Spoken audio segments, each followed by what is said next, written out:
Eu gostaria que nós abríssemos a palavra do Senhor.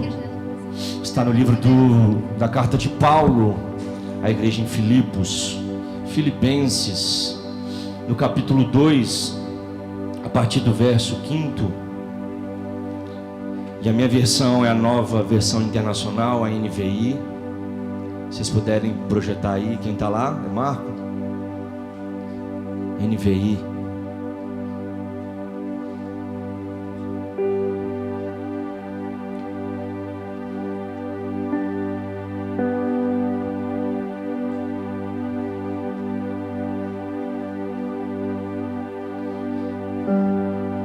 Podemos ler?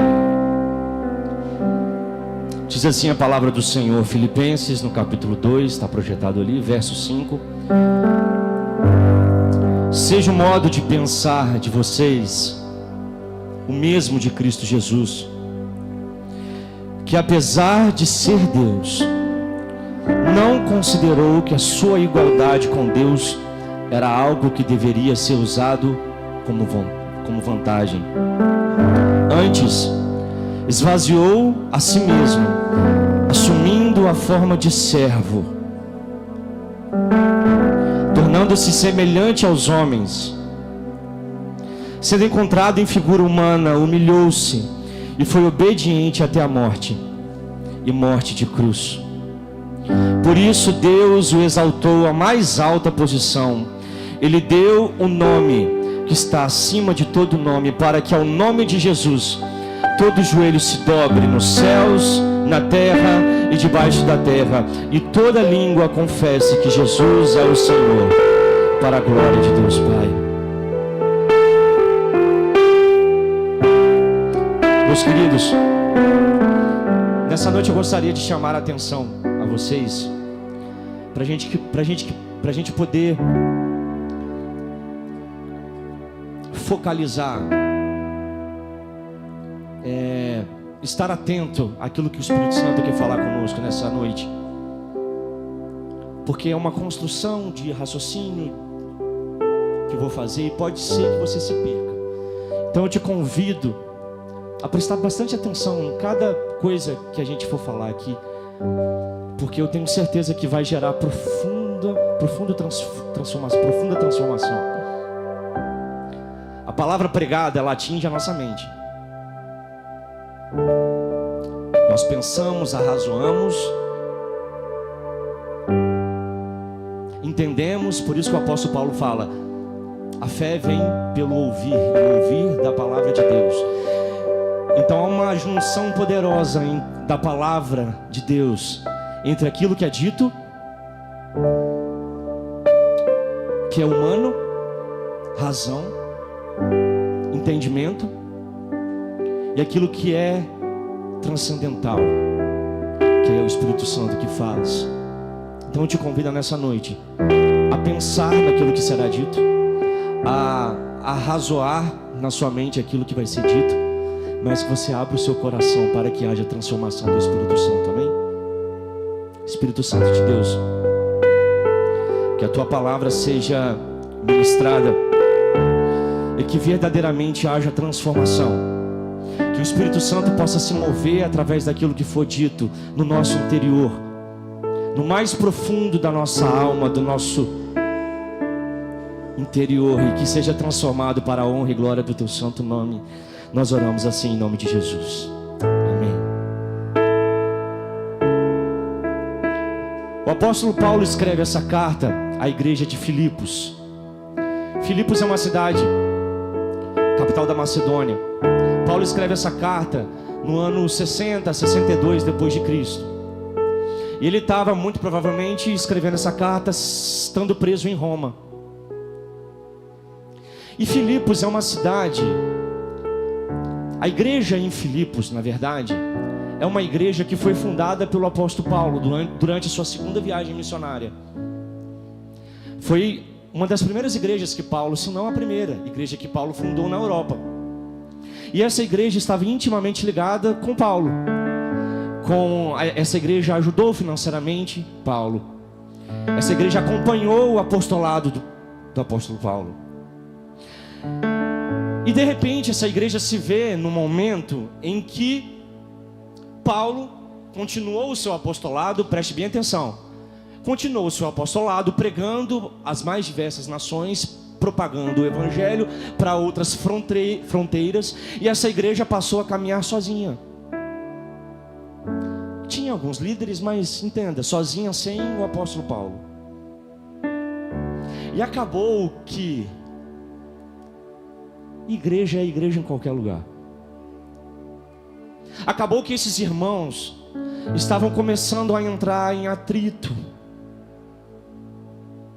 Acabou que esses irmãos começaram a fugir da proposta do evangelho, que é a transformação do interior, uma imitação de Cristo, uma vivência em comunidade que permeia a coletividade. Porém, essa igreja estava mergulhada em um profundo individualismo,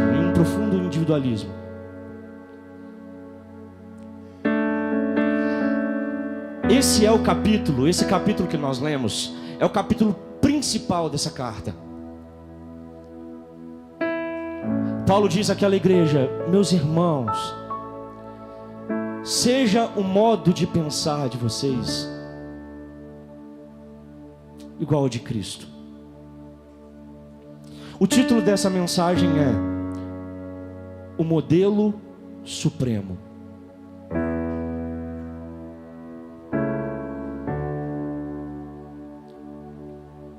Paulo exorta aquela igreja a abandonar o orgulho e o individualismo e seguir uma vivência de humildade, de compartilhar das dores, das alegrias uns com os outros, e não do individualismo, e não da vanglória, e não da soberba. E é interessante que, assim como a carta de Paulo a Filipos, em diversas cartas que Paulo escreve, Paulo se utiliza de uma ferramenta muito interessante. Qual é essa ferramenta? A imitação. Paulo fala: sejam meus imitadores, assim como sou de Cristo. Então Paulo se utiliza de uma ferramenta poderosa, a imitação. E o que é a imitação? Por que a imitação? Imitação é o meio mais importante pelo qual o ser humano aprende a ser humano. A imitação está no centro do aprendizado. Não é assim? Por exemplo, a fala. Uma criança. Como que a criança começa a aprender a falar? Ela copia, ela imita, começa a imitar o som que é emitido pelos pais, pelos irmãos maiores, pelos amiguinhos maiores. E aí a criança vai imitando, daqui a pouco é papai, mamãe. Antes era pá, má.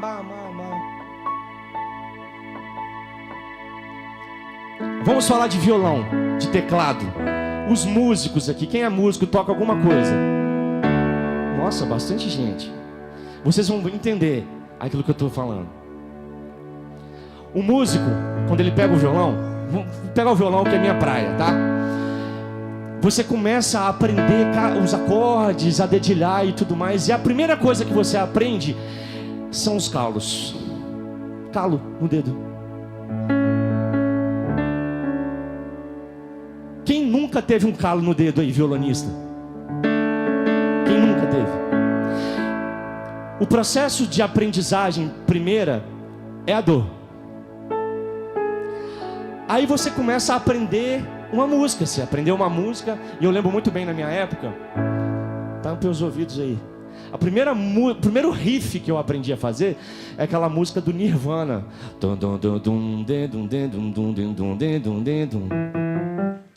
Calma. A primeira coisa que eu aprendi. Aí eu fui mostrar para os meus amigos. Caraca, olha o que eu aprendi.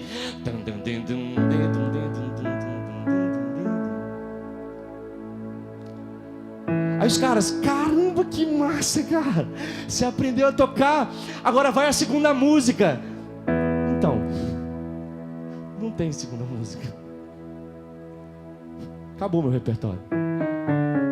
Aí o segundo aprendizado é expandir o repertório. Aí eu começo a escutar os caras tocando na igreja e eu vou aprendendo a tocar o repertório e vai aumentando aquele, né? Aquela primeira música vai se tornando um repertório maior, e de repente eu começo a aprender algumas técnicas, de repente eu começo a fazer algumas coisas, eu começo a ter agilidade para solar, para dedilhar, eu tenho controle do instrumento. Aí chega o momento em que o músico imaturo quer mostrar em uma música, na primeira frase, tudo aquilo que ele sabe. Não é mesmo, Henrique? Aí o terceiro passo do aprendizado é o refinamento. E geralmente o refinamento se dá quando a gente encontra um músico melhor que a gente. O cara fala: cara, ô Caio, não faz essa fritação não, cara. Pega a guitarra, faz assim. Não, peraí, como é que você faz? Aí o cara pega, não, é assim, ó. E aí a gente aprende imitando o músico mais experiente. E aí passa, Henrique vai entender o que eu estou falando. Aí você começa a admirar a pessoa com a qual você se identifica, porque ela toca melhor que você e tal. Eu estou falando isso porque ele se inspirou muitos anos numa pessoa que eu vou falar aqui, vocês vão captar. E aí o fruto do seu desejo é a admiração que você tem por aquele professor. Então você começa a ouvir o que ele ouve, você começa a se vestir o que ele se veste, você passa a agir como ele age. É natural. Imitação. Quando a gente é criança, os pais aqui vão saber muito bem, a primeira pessoa que a criança admira é papai e mamãe. Então ela quer imitar papai, quer imitar mamãe. O menino com a face lisinha, com a cara lisinha, quer fazer a barba igual o pai. A mamãe vê, a menina vê a mamãe se maquiando, aí ela pega um monte de batom, um monte de coisa e começa a se emperequetar toda.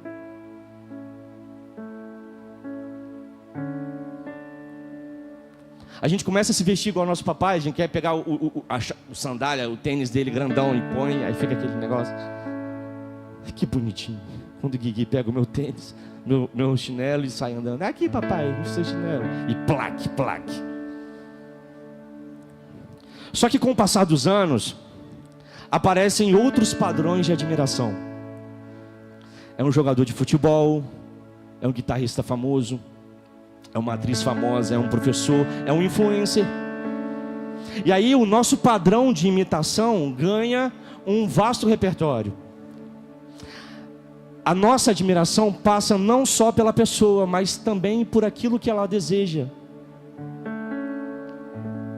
A gente quer ser o que aquela pessoa que a gente admira é. É Taylor Swift, é John Mayer,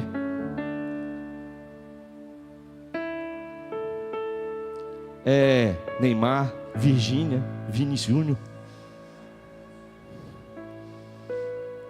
Fala aí o influencer famoso aí, da geração de vocês. Você começa a adotar um padrão que você começa a admirar. O desejo, preste bem atenção, o desejo, portanto, é fruto de imitação. Desejamos aquilo que os outros desejam e, consequentemente, seguimos o padrão dessas pessoas que admiramos.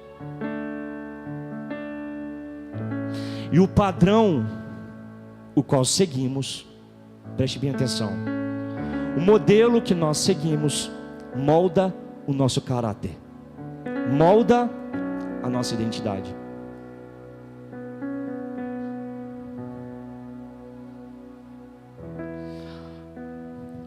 Porém, o modelo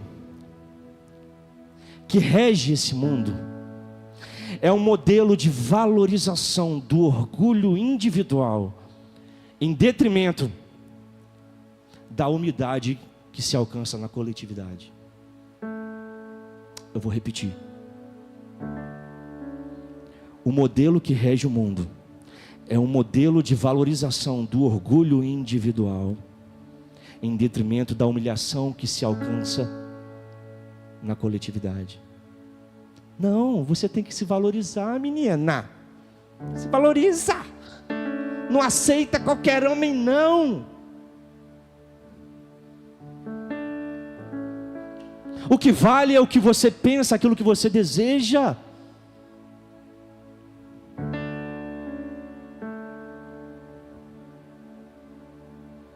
Na coletividade, todos somos iguais. Não que somos diferentes, ok? Mas em termos de maior e menor, todo mundo é igual. Ah, lá vai os crentes. Todo mundo igual. Nesse sentido, vocês entenderam? Somos diferentes, mas na coletividade estamos no mesmo patamar.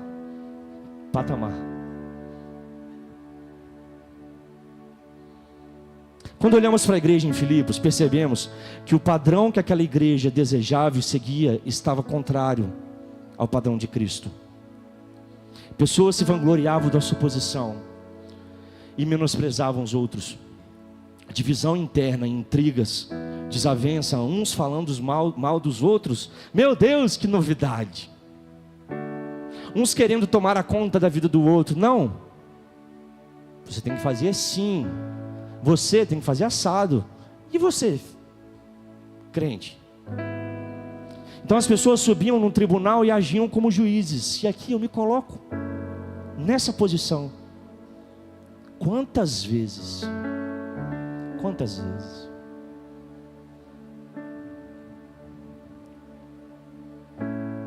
Humilhar-se, portanto, é um padrão impopular.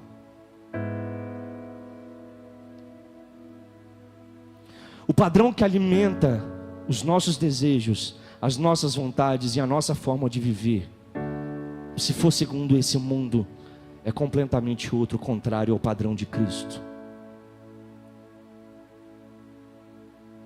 Quando o olhar de uma pessoa está única e exclusivamente focado na admiração de homens, status, poder, fama, influenciadores, curtidas, comentários, e isso ocupa o lugar de Cristo, o fruto, a consequência é um comportamento anticristão. Muito se fala na figura do anticristo. As pessoas ficam querendo colocar CPF no anticristo. Eu creio que o anticristo será uma pessoa, talvez um padrão de organização mundial, e que ele esteja inserido nisso, percepção minha. Mas um comportamento anticristão é tudo aquilo que substitui o lugar de.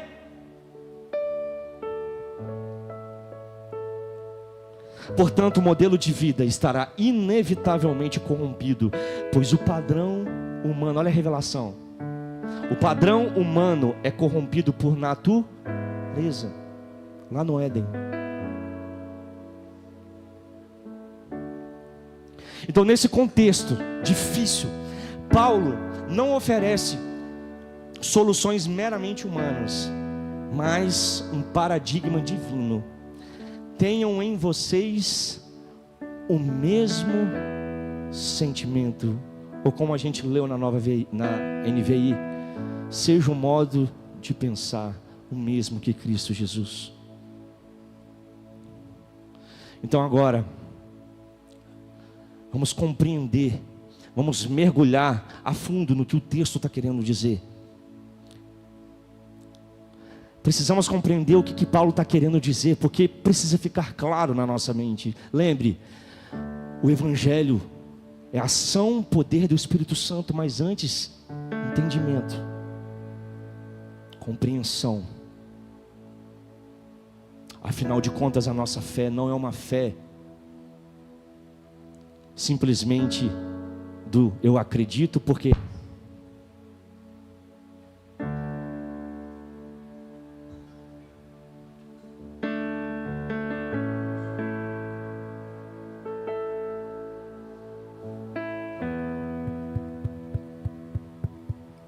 A nossa fé, desculpa aí,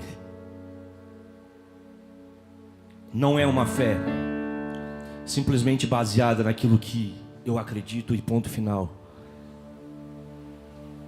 Paulo diz o seguinte: se Cristo não morreu, em vão é o nosso cristianismo, é a nossa fé. Então a fé se explica assim. Quando Paulo diz, versículo 5, tenham vocês o mesmo sentimento, preste bastante atenção, tenham vocês o mesmo sentimento, como a Almeida Revista e Atualizada, a ARA, ela traduziu o seguinte, sentimento, tenham vocês o mesmo sentimento. A NVI, que nós lemos, ela diz o seguinte, tenham vocês o mesmo modo de pensar, ou na NVI mais antiga, a mais nova, a mesma atitude. E essa palavra, no grego, é uma palavra frônesis. Frônesis, no grego. E ela tem uma tradução muito mais ampla do que aquela que foi traduzida pela Revista Atualizada ou a NVI, qualquer outra. Eu te pergunto, sentimento é mesmo que atitude? Não. Atitude é o mesmo que sentimento? Não. Eu posso agir de uma determinada forma sem ter o sentimento de agir daquela determinada forma. Amém? Então não é a mesma coisa. Frônesis, que é essa palavra, tem um sentido muito mais amplo. Frônesis é mais que sentimento ou atitude, é uma disposição interior de mente, vontade e ação. Ou seja, é fazer a coisa certa, desejando fazer a coisa certa.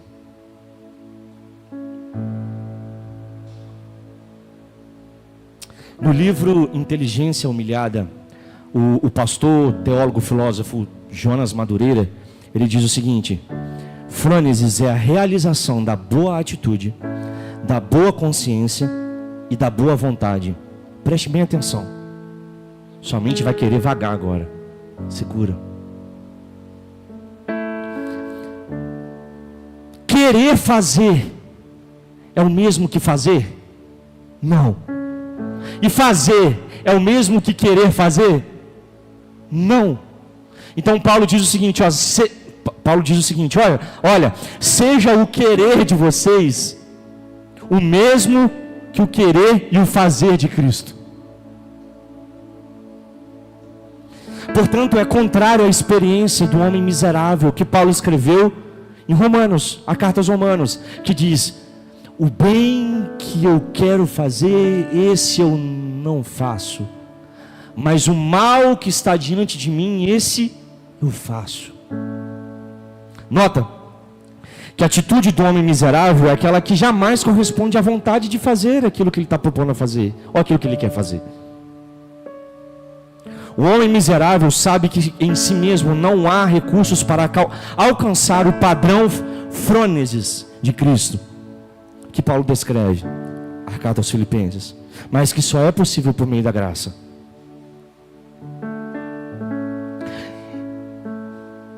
Então Paulo fala, olha, seja o querer de vocês, o fazer de vocês, o mesmo que o querer e o fazer de Cristo. Vamos ao texto. Coloca o texto aí, o Marco. Capítulo 2, verso 5. Verso 5. Seja o modo de pensar de vocês o mesmo que Cristo Jesus. Seja o modo de pensar o mesmo que Cristo Jesus, que apesar de ser Deus, não considerou que a sua igualdade com Deus era algo que deveria ser usado como vantagem. Antes esvaziou-se a si mesmo, assumindo a forma de servo, tornando-se semelhante aos homens. Eu te pergunto: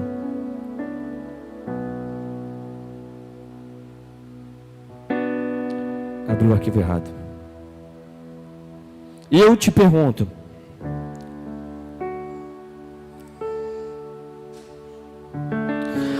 o que Paulo está querendo que a gente imite de Cristo?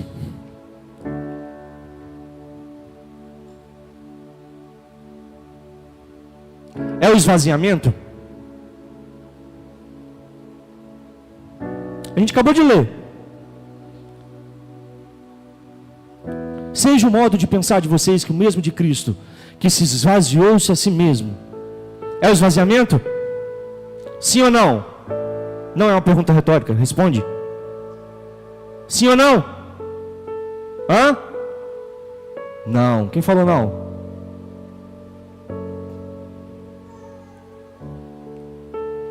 Não. Bugou. O esvaziamento é uma condição que somente Deus pode se sujeitar.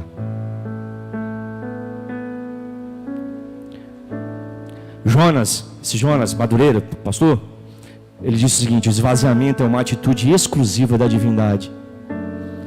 O esvaziamento não pode ser imitado, porque ninguém que imita a Cristo como ser Deus, porque nós somos de carne e osso, e esse padrão não tem como ser imitado, porque é um padrão divino.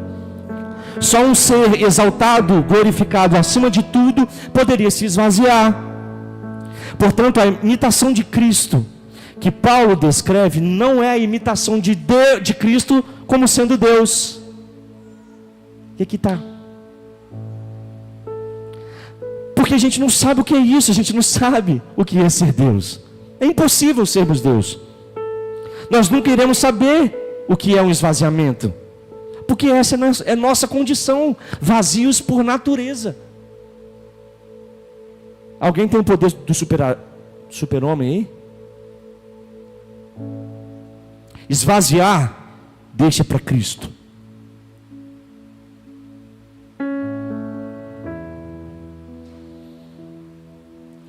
Para imitarmos Deus, enquanto Deus, nós precisaríamos ser Deus. Mas isso não é possível. Para imitarmos Deus, enquanto Deus, haveria uma necessidade enorme de sermos onipotentes igual a Ele. Isso é impossível.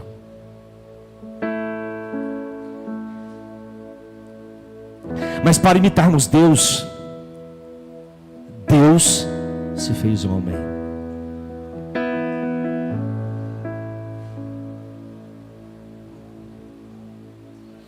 Para que eu e você pudéssemos imitar não Deus enquanto Deus, mas Deus enquanto homem. Quem quis imitar a Deus como sendo Deus foi Adão, lá no Éden. Se por um lado Adão quis imitar Deus enquanto Deus, Jesus, o Deus, o Rei exaltado por todo o universo,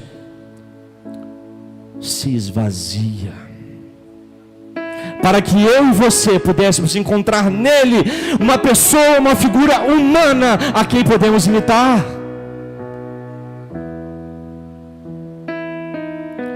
Meus irmãos, veja a profundidade disso. Cristo não se despojou de algo. Cristo não se despojou de algo. Ele despojou de si mesmo. Gordon Fee, um teólogo americano, pentecostal, ele diz o seguinte: o esvaziamento é uma metáfora. Em outras palavras, Jesus não deixou de ser Deus. A humilhação de Cristo está no fato de que a encarnação e a cruz foram enfrentadas por aquele que permanece sendo Deus e que durante todo esse processo nunca deixou de ser Deus. O esvaziamento de Cristo não é uma onipotência mitigada ou perdida. Antes, é a decisão de Cristo não fazer o uso da sua onipotência. Meus irmãos, isso é poderoso e ao mesmo tempo escandaloso. Imagine você poder utilizar de uma força tremenda para obter uma vantagem e simplesmente ter a vontade, voluntariamente, a decisão de não usá-la. Pensa, um Deus poderoso, maravilhoso, magnífico. Tudo que foi feito por meio dele. E nada do que foi feito sem ele. Ele se fez homem, se fez carne, padeceu as mesmas dores que eu e você, teve os mesmos sentimentos que eu e você, passou fome, passou sede, foi traído, foi cuspido, foi achincalhado, foi à cruz, morreu e foi insultado na cruz do Calvário, podendo utilizar do seu poder e falar: dá ordem aos seus anjos para me tirar daqui. Ou ele mesmo, não precisaria dar ordem aos seus anjos, ele mesmo poderia sair daquela cruz e falar: todo mundo está derrotado, cai o Império de Roma. Ele tinha esse poder, mas ele simplesmente abriu mão de não usar esse poder. Isso é o Evangelho, meus irmãos. Isso é o cristianismo verdadeiro. Um ser poderoso que se esvazia para ser obediente até a morte de cruz.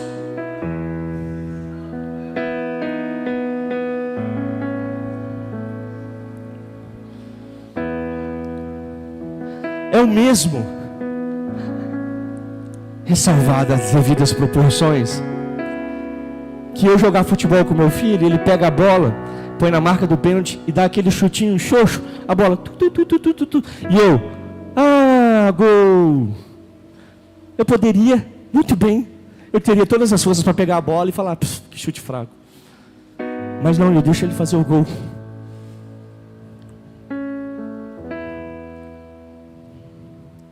Ou naquele jogo que teve na Copa do Mundo, do Bayern de Munique contra o Flamengo, em que o Bayern de Munique poderia dar de 10-0 no Flamengo, e ele fez só 4 gols, 4-2. Poderia utilizar daquela força, o poderio todo daqueles caras alemães. Mas deixou, não deixar o Flamenguinho fazer 2 golzinhos. Aí eu faço 4, só para...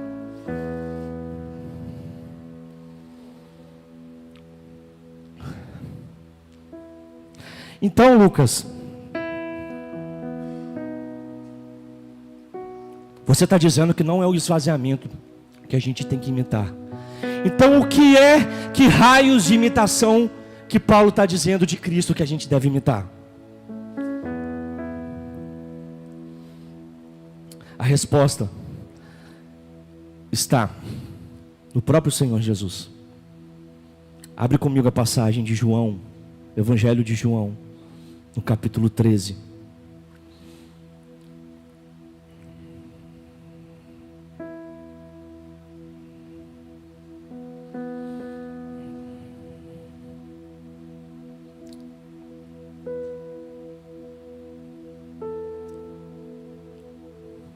Me ajuda aí, Marco. João 13.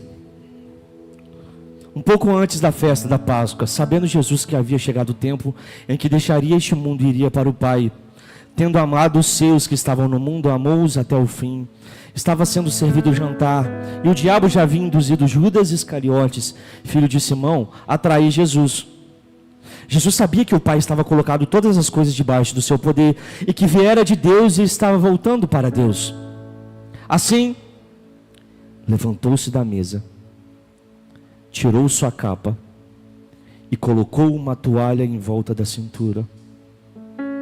Depois disso, derramou água numa bacia e começou a lavar os pés dos seus discípulos, enxugando-os com toalha que estava em sua cintura. Aí chegou o falso humilde, né? Chegou-se Simão Pedro, que lhe disse: Senhor, vai lavar meus pés? Respondeu Jesus: você não compreende agora o que estou fazendo, mais tarde, porém, você entenderá.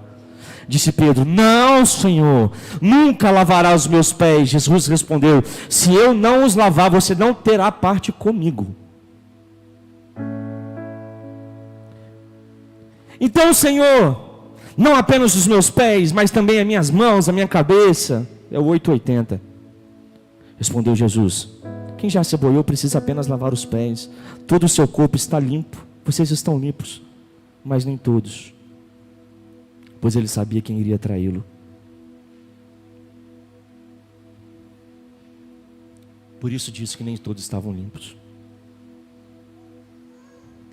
Meus queridos, a grandeza, o impacto e o constrangimento são atributos, são características que dão o real contorno dessa cena. Preste bem atenção. É a refeição, é a festa mais importante do povo judeu, a Páscoa.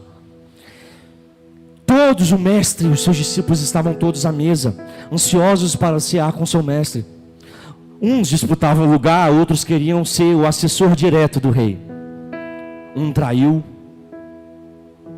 Outros queriam ter um status, queria ser o primeiro-ministro do rei.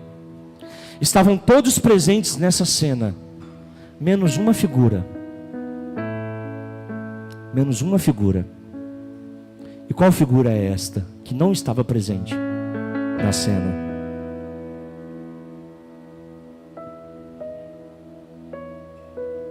Qual figura?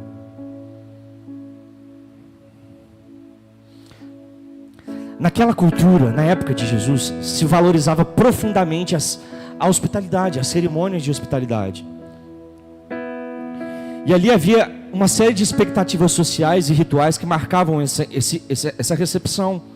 Era uma recepção que dignificava aquele convidado. Um desses rituais era a lavagem dos pés. Por quê? Porque a lavagem dos pés dos convidados. Por quê? As pessoas caminhavam e não tinha asfalto, não era asfaltado, então o chão era de terra. E os pés, quando se entravam no recinto, estavam sujos, empoeirados. E uma atitude honrosa do anfitrião era o seguinte: lavar os pés do convidado. Mas essa não era uma tarefa para o anfitrião, muito menos para os convidados. Essa tarefa era de quem, meus irmãos? Do servo, do escravo. Imagine a cena, meus irmãos. Entra Pedro, vê uma bacia de água, uma toalha no cantinho da sala, olha, vou pegar o melhor lugar. E sucessivamente, um após o outro, dos discípulos que andaram com ele, entram naquele recinto, olham para o lado, olham para o outro, não vê o servo, mas vê a bacia de água. Eu vou sentar no melhor lugar. E todos sentados à mesa. E a mesa daquela época não era a nossa mesa. Hoje a gente senta, todo mundo está à mesa e esconde os pés. Naquela época era o contrário. Os pés ficavam para trás, os pés ficaram à mostras. A mesa era menorzinha, todos reclinados à mesa. E aí entra Jesus.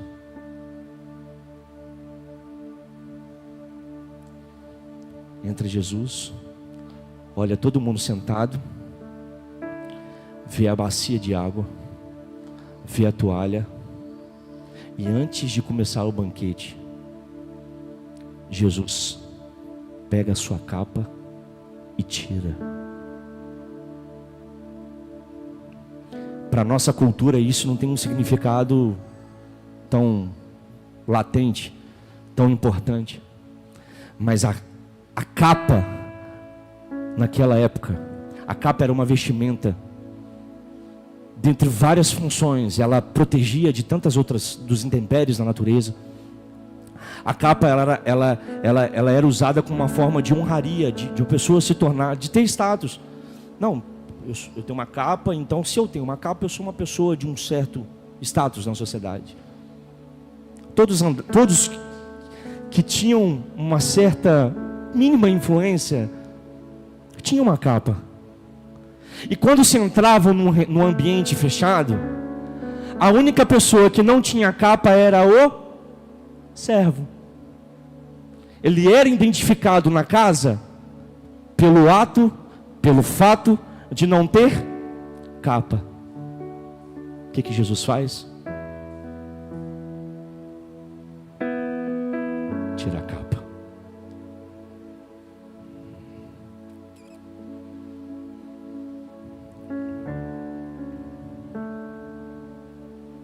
Jesus tira a capa, lava os pés de todos os discípulos, inclusive o de Jonas.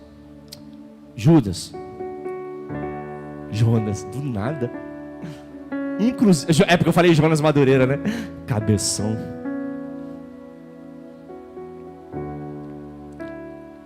Jesus voluntariamente tira a capa, se torna servo,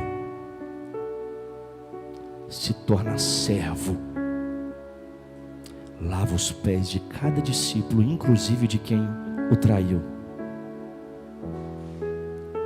Volta à mesa e coloca a capa, e o único na mesa com os pés sujos era o Criador do universo. O ato de tirar a capa, lavar os pés, colocar a capa novamente e se sentar, é Jesus falando o seguinte: eu sou Senhor, estou me tornando servo, mas sou Senhor.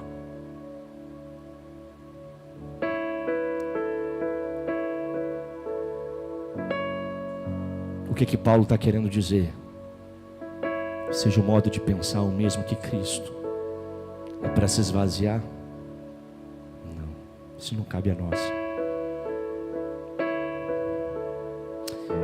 Imagine um quadrilátero.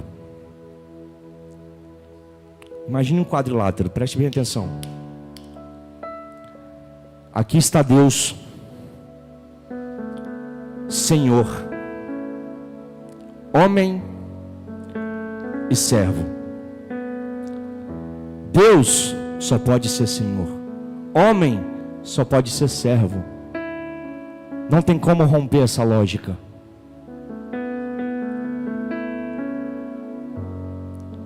Mas a história da redenção é a história de um homem que quis ser Senhor. E para ser Senhor, quis ser igual a Deus. Não consegue, porque é impossível. Rompe esse relacionamento. Enquanto nós temos o nosso Salvador Jesus, que é Deus e que se torna servo. Mas a premissa para se tornar servo, é ser homem.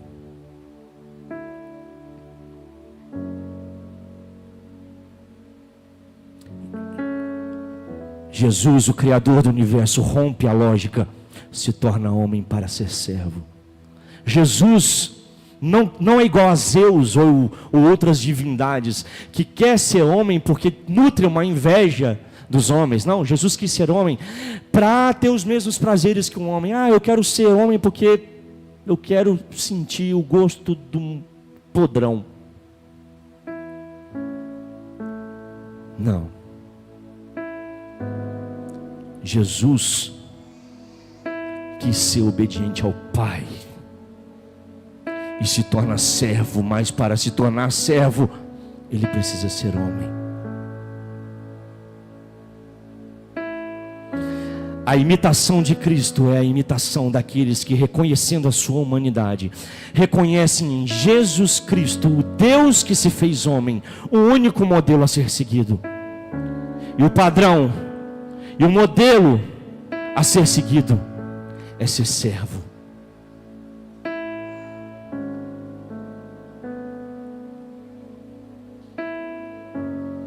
Cristo esvaziou-se voluntariamente, conscientemente, encarnou-se, humilhou-se voluntariamente, renunciou o uso e o poder da sua glória e a sua majestade, pois escolheu o serviço e a obediência perfeita.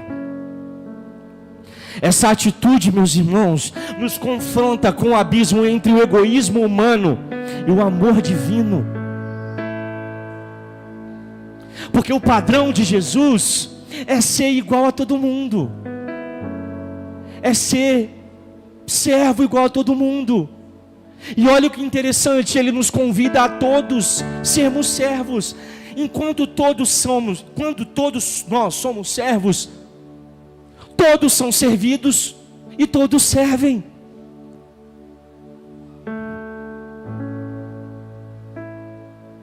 Mas não, a gente prefere querer, sabe,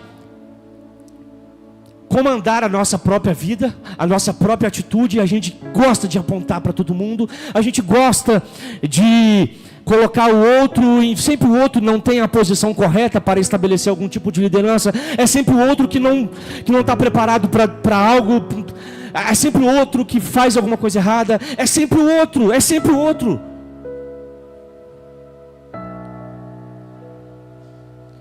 sempre, nós nunca somos culpados, nós sempre transferimos a culpa para o outro, e isso vai causando um ambiente de conflito, um grupo falando mal do outro, uma corrente, uma vertente falando mal da outra, e aí a cristandade brasileira, o evangelicalismo brasileiro vira uma grande confusão, e ninguém entende o que está se passando. Pessoas se colocam uma verdade acima de qualquer outra coisa, acima de amizade, acima de valores cristãos, acima de valores no coletivo. Não, eu não vou pisar lá não, porque tem fulano de tal, não estou falando com ele. E aí vira um negócio estranho, porque a coletividade é para todos nós vivermos em união, em unidade.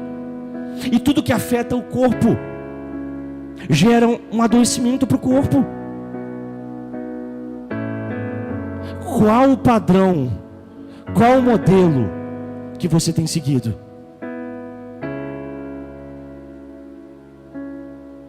Vivemos nessa cultura que a gente valoriza o individualismo, e a gente fica querendo satisfazer os nossos próprios desejos, e esquece que a primazia do Evangelho é aquilo que Ele fez por toda a humanidade. Se o próprio Deus é um Deus triuno, nós queremos ser o rei da cocada. É só venha a nós o teu reino.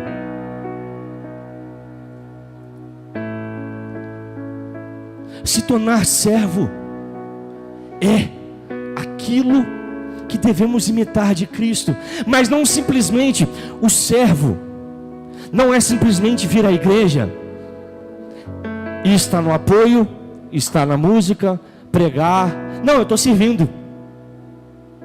Você está servindo também, mas não é isso que é se tornar servo. Se tornar servo é se humilhar, é estarmos todos na mesma posição, sem hierarquia. Maturidade cristã é menos eu e mais de Cristo. E à medida que nós nos aproximamos dele, nos relacionamos com ele, o caráter de Cristo vai sendo aperfeiçoado em nós, e isso é maturidade. Crescimento espiritual nada mais é o caráter de Cristo sendo forjado na nossa vida, no nosso interior.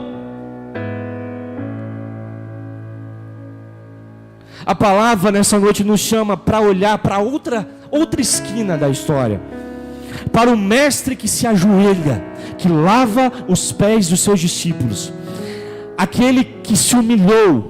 E humilhar não é vergonha, fraqueza ou inferioridade, mas é anular o próprio ego, para que Deus seja exaltado.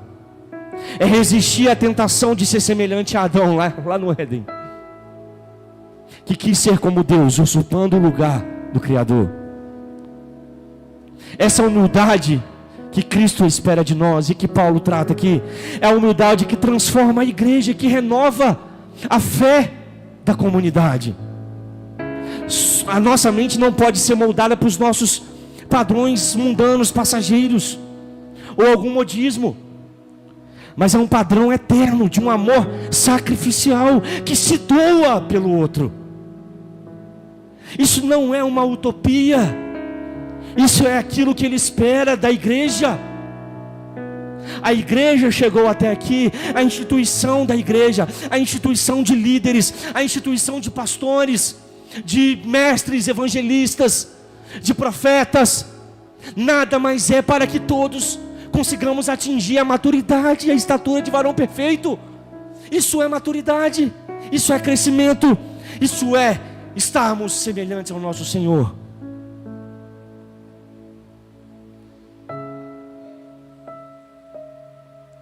E para finalizar a nossa mensagem, tem uma passagem maravilhosa. Jesus estava na casa de um fariseu, Simão, um homem respeitado, um homem honroso. E Jesus entra na casa desse fariseu. E novamente, o que era esperado por um convidado? Que o servo lavasse os pés, oferecendo cuidado, oferecendo honra. Só que naquela ocasião, Simão e ninguém fez nada. Jesus não recebeu aquele tratamento que a etiqueta prezava. E aí algo impressionante aconteceu. Impressionante. Entrou naquele lugar uma mulher conhecida na cidade por uma vida difícil. Ela não tinha status, ela não tinha prestígio e nem quis que as pessoas a notassem. Mas a sua atitude era o oposto daqueles fariseus. E ela começa a lavar os pés do seu Salvador, não com água, mas com as suas próprias lágrimas, e começa a enxugá-los, não com uma toalha, mas com os seus próprios cabelos. Essa mulher, de maneira poderosa, de maneira gloriosa, ela se derrama aos pés do seu Salvador. Estava imitando a Cristo, não com palavras, mas com uma atitude voluntária, demonstrando um amor, que é um amor que ela foi perdoada. Aquelas pessoas não entendiam nada. E essa mulher está fazendo o que está fazendo porque quer se mostrar. E Jesus fala o seguinte: essa mulher limpa os meus pés, enxuga os seus cabelos, pois ela recebeu um grande perdão. Em volta, em retribuição a esse perdão, ela não se cansa de lavar os meus pés, enquanto vocês, soberbos fariseus, estão condenando aquela mulher. Só quem sabe o perdão que recebeu verdadeiramente se entrega em amor. Só quem foi tirado do lamaçal do pecado, da vergonha, da nudez, dos pensamentos mundanos, da inveja, da soberba. Só quem entende que foi vestido com vestes novas, ungido com azeite na cabeça, e que tem um lugar à mesa e que não foi rejeitado pelo Pai, sabe que o melhor lugar, aliás, o único lugar que lhe resta, é estar aos pés do Salvador, enxugando seus pés com suas próprias lágrimas, porque ele sabe, ela sabe, o pecador sabe que foi perdoado de uma multidão de pecados, e só lhe resta a possibilidade de estar aos pés do seu Salvador, enxugando os seus pés, derramando as lágrimas e limpando os seus pés. Só quem foi perdoado sabe o valor de ser servo. Só quem foi perdoado sabe o valor que é servir uns aos outros e estar aos pés do Salvador. Mas Lucas, Jesus não está aqui. Como é que eu vou lavar os seus pés? Como é que eu vou lavar os pés de Jesus? Sabe o que Jesus fala? Quando vocês estiverem fazendo para um dos pequeninos, assim vocês estão fazendo por mim. Sabe como nós podemos lavar os pés do nosso Senhor? É quando nós lavamos os pés uns dos outros, servimos uns aos outros. E essa é a imitação que o Espírito Santo requer de nós. Uma vida que não se esconde atrás de um culto, não se esconde atrás de uma bela música, ou de uma bela poesia, ou de um culto no domingo ou no sábado, mas vidas que se entregam ao Criador todo santo dia e o adora em espírito e em verdade, não por palavras ditas somente, mas por uma vida santa.